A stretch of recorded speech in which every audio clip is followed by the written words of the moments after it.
పాలకుర్తి మండల కేంద్రంలోని బృందావన్ గార్డెన్లో పాలకుర్తి నియోజకవర్గ ఎమ్మెల్యే మామిడాల యశస్విన్ రెడ్డి, నియోజకవర్గ కాంగ్రెస్ పార్టీ ఇన్ఛార్జి హనుమన్ల ఝాన్సీ రెడ్డి ఆధ్వర్యంలో వరంగల్ పార్లమెంట్ కాంగ్రెస్ పార్టీ ఎన్నికల సన్నాహక సమావేశాన్ని నిర్వహించగా కాంగ్రెస్ పార్టీ వరంగల్ పార్లమెంట్ అభ్యర్థి కడియం కావ్య పాల్గొని మాట్లాడుతూ బీఆర్ఎస్ బీజేపీ రెండు ఒకటేనని, బీఆర్ఎస్కు ఓటేస్తే బీజేపీకి ఓటేసినట్టేనని, నాది తెలంగాణ కాదు ఆంధ్రప్రదేశ్ అని ప్రతిపక్ష నాయకులు చెప్పుకుంటున్నారని, నేను తెలంగాణలో పుట్టి ఇక్కడే పెరిగానని, నేను రాజకీయాలకు కొత్తనే కానీ డాక్టర్గా కడియం ఫౌండేషన్ ఆధ్వర్యంలో ఎన్నో సామాజిక సేవలు అందించానని, రాజకీయ ఓనమాలు దిద్దిన మా తండ్రి గారి అడుగుబాటలో నడుచుకుంటున్నానని, నన్ను భారీ మెజార్టీతో గెలిపించి కేంద్రానికి పంపించాలని, కేంద్రంలో కోట్లాది మన రాష్ట్రానికి మన వరంగల్ ఉమ్మడి జిల్లాకు నిధులు తెచ్చేందుకు కృషి చేస్తానని తెలిపారు.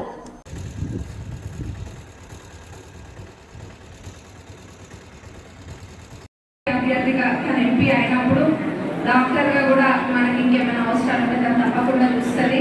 మన పార్లమెంట్ మన కాన్స్టిట్యున్సీ నుంచి మెజారిటీ తీసుకొస్తే తప్పకుండా మీరందరూ అవసరం, మీ అందరి తరఫున నేను కొట్లాడు అక్క మెజారిటీ తెచ్చినాం, మరి మాకు ఎట్లా ఫండ్స్ ఇవ్వాలని చెప్పి అడిగే బాధ్యత నాది. మరి మెజారిటీ తీసుకొచ్చే బాధ్యత మటుకు మీ అందరిది. ఆ బాధ్యత మీరు తీసుకోండి. ఫండ్స్ తీసుకొచ్చే బాధ్యత అక్కని అడిగి నేను తీసుకుంటా. తీసుకొస్తారా? మరి తీసుకురండి, నేను కూడా ఫండ్స్ అడిగి తీసుకొస్తా. ఇదే కాదు, ఇప్పుడు కాంగ్రెస్ పార్టీ గురించి మాట్లాడుకుంటే కాంగ్రెస్ పార్టీ అధికారంలోకి వచ్చినాక మనకు తెలిసిన విషయమే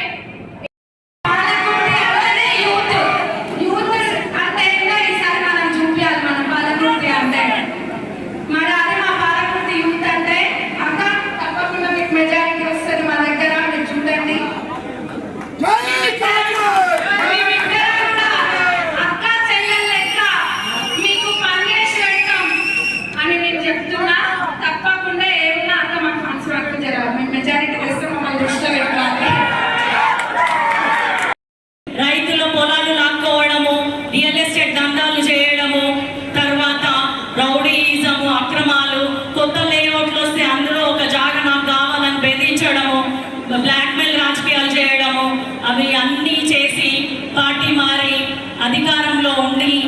అధికార పార్టీలో ఉంటే నేను సేఫ్గా ఉంటాను, నా ఆస్తులన్నీ నేను కాపాడుకోవచ్చు అన్న ఉద్దేశంతో మారిండు.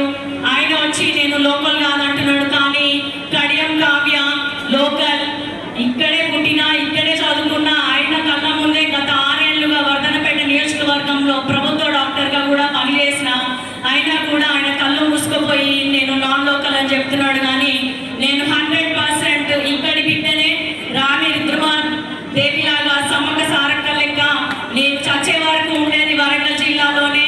నేను చచ్చే వరకు కూడా ప్రజల సేవ కోసమే వచ్చిన దాన్ని. కాబట్టి ఎవరెన్ని మాటలన్నా పట్టించుకోకుండా కాంగ్రెస్ పార్టీ అభ్యర్థిగా మీ ముందుకు వచ్చిన మాటలు చెప్పడానికి బీజేపీ